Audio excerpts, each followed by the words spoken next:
Alright, so our objective right now is that we're going to factor a trinomial into two binomials. So remember, a trinomial has three terms, and two binomials mean they're each going to have two terms. Now, just so you kind of know where we're looking, this problem, the answer is going to end up looking like this. That's two binomials. And in order for me to explain how to do this, I'm actually going to go backwards first. So you probably remember how to FOIL or distribute in a case like this. What you have to do is you have to take x and multiply it to both of these terms.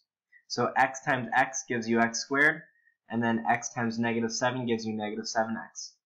And then you also have to take that 3 and multiply it to both terms. So 3 times x gives you positive 3x, and 3 times -7 gives you -21. And then these almost always have a situation where the two middle terms combine. So this simplifies to x squared minus 4x, which is -7x plus 3x, and then minus 21.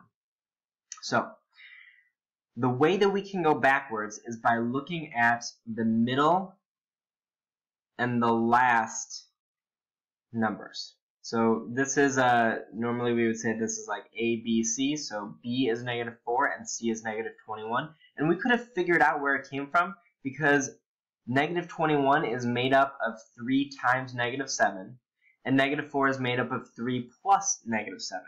So if you start with this, if you can figure out that number pair that multiplies to C and adds to B, then you can work backwards. Now what's nice about this is that there's only ever one answer. There can't possibly be more than one. So right here we've got -22 is our C. Oops.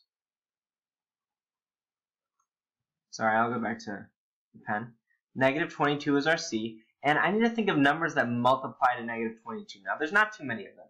We've got 11 times -2. We've got -11 times +2. We've got -22 times +1, and we've got +22 times -1. And other than moving into decimals or roots, this is it. This is all the whole number factors of -22. Now, one of these sets, if you add them, you'll get +9. And it should be pretty easy to see once you have them written out. 11 plus -2, this set here gives you +9. All the rest of them don't, so they're not what we want. You don't actually have to list all these out unless you find it helpful. You just have to do it until you find the one that you want. So our numbers are +11 and -2 that add to 9 and multiply to -22. So I can just write my answer as two binomials, x plus 11 and x minus 2. And that is it. This expression right here is equal to this expression, and it has been factored. If you remember, factorization means that we have broken it into the two things, or more, but in this case just two, the two things that multiply to give you this expression. So each of these is called a factor. One factor is x plus 11, one factor is x minus 2. I'm going to go on and do a couple more examples. If you got this, I'd say you probably got it, but if you would like to see more, here you can. So here I've got 60 as my C, and it needs to it needs to add to -23. Well, let's see. Numbers that multiply to 60 could be 60 times 1. Does that add to -23? Not even close.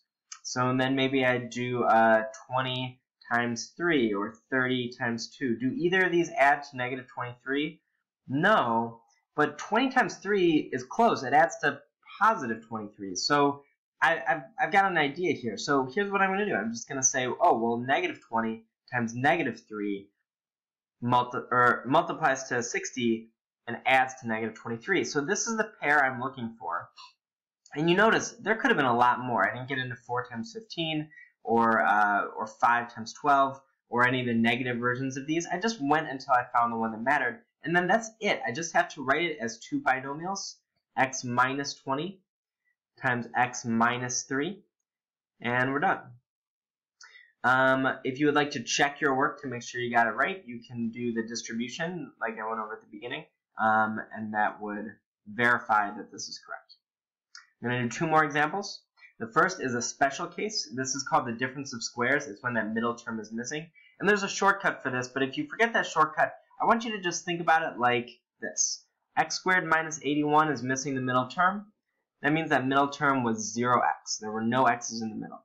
Once you do this, it's actually pretty straightforward. What two numbers multiply to negative 81 and add to 0? You'll probably get them pretty quickly. It's 9 times negative 9. Multiplies to 81, adds negative 81, and adds to 0. Alright, my answer is x plus 9, x minus 9. These are the two factors. Alright, now for our last example, you notice it's a little bit different. In this case, a equals 4. In every other example you've seen so far, a equaled 1. And this only works, this method I'm teaching you, only works if a equals 1. So we're going to have to actually use objective 1.1, which was to factor a monomial out of an expression. So you'll notice all three of these terms have something in common. Not an x, because the third one doesn't have an x, but they all have a 4. They all divide by 4. So what I'm going to do is factor a 4 out. The first term that leaves me with x squared, now like a is 1 here. If you divide by 4, you get 6x for the middle term. And if you divide by 4, you get 9 for the last term. Now that 4 is just hanging around. It's one of the factors, but there will be additional ones. I'm going to look at c, which is 9. And this one's actually pretty easy. You probably don't even have to write it down, but what numbers multiply to 9 and add to 6? Well, that would be 3 times 3. So this factors to, well, that 4 is still out front, and then x plus 3, and then another x plus 3, because there's 2 of them. So this expression has 3 factors, 4, x plus 3, and x plus 3. And in order to write it in its most simple way, you would probably just write 4 times x plus 3 squared. And that is it.